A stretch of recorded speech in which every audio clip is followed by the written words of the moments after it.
कक्षा में हमने एडवर्ब्स और उसके टाइप्सों के बारे में अध्ययन किया था और आज की कक्षा में हम अगले पार्ट ऑफ स्पीच वर्ब के बारे में बात करेंगे। जैसा कि आप जो लगातार अध्ययन कर रहे हैं मेरी वीडियो के जरिए से, तो उन्हें पता है कि मैं पहले नाउन, नंबर 2 पे प्रोनाउन, तीसरा एडजेक्टिव और एडवर्ब, 4 पार्ट ऑफ स्पीच के बारे में हम संक्षिप्त रूप से अध्ययन कर चुके हैं और ये 5वां जो पार्ट ऑफ स्पीच है वो है वर्ब, क्रियाएं। तो क्रियाएं क्या है? तो ये तो हमें समझ में पहले ही आ गया कि भाई वर्ब जो है वो एक पार्ट ऑफ स्पीच है, एक क्लासिफाइड वर्ड है। हम इस चीज के बारे में शुरू से ही बता रहे हैं कि भाई पार्ट ऑफ स्पीच क्या है, क्लासिफाइड वर्ड्स है। वर्ब में बटे हुए शब्द को पार्ट ऑफ स्पीच कहा जाता है।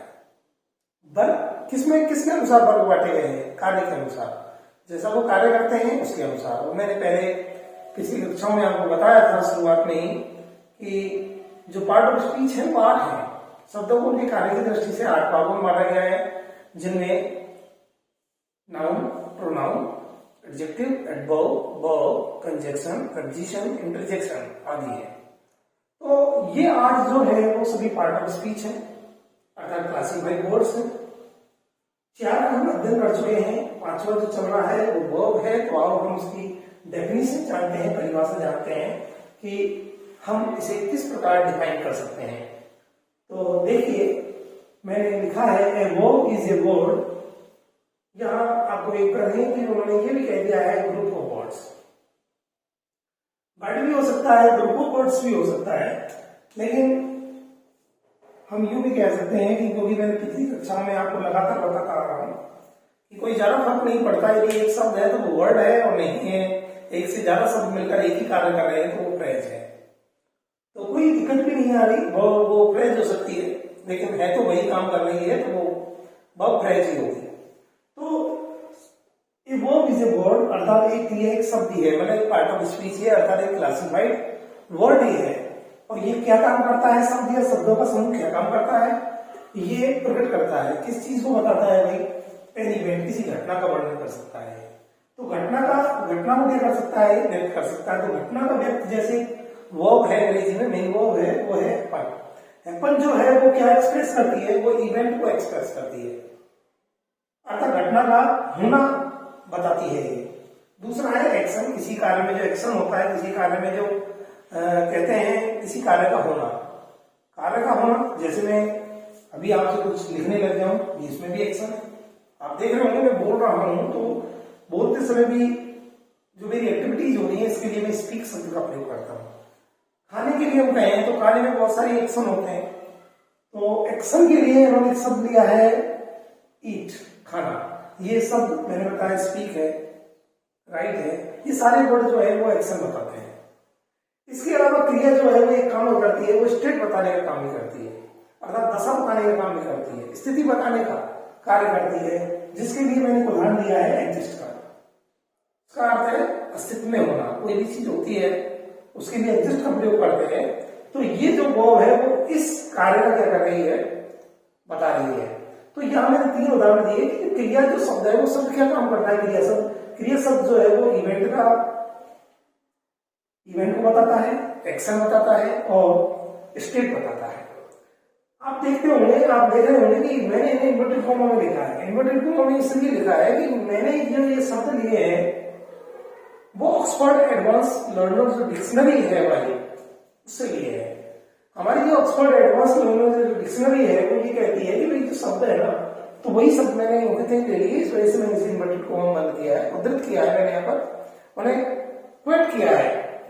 तो क्रिया जो है वो 3 कार्य करती है, इवेंट बताने का काम, एक्शन बताने का काम और स्टेट बताने का काम। तो कोई भी ऐसा शब्द जो किसी कार्य का होना बताता है, होना मतलब एक्शन बताता है, किसी घटना का होना व्यक्त करता है जैसे हैपन है, या किसी कार्य की दशा, स्थिति बताने का काम करता है। उदाहरण के लिए एग्जिस्ट शब्द दिया है मैंने, वो है जो। तो ये 3 कार्य जो भी शब्द करता है वो कहलाती है।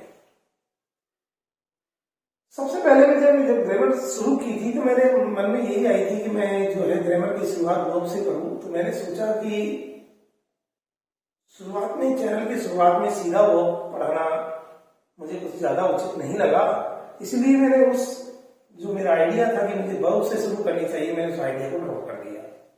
मैंने सोचा कि मैंने कुछ दिन के लिए, यदि हमें वास्तव में चैनल करना है और पढ़ने वाले को ये लगे कि हाँ हमें कुछ ज्ञान प्राप्त हो रहा है या सही ज्ञान प्राप्त हो रहा है, वो साफ सुथरा है और साथ में ही शुरू से हो रहा है, तो इस वजह से ही मैंने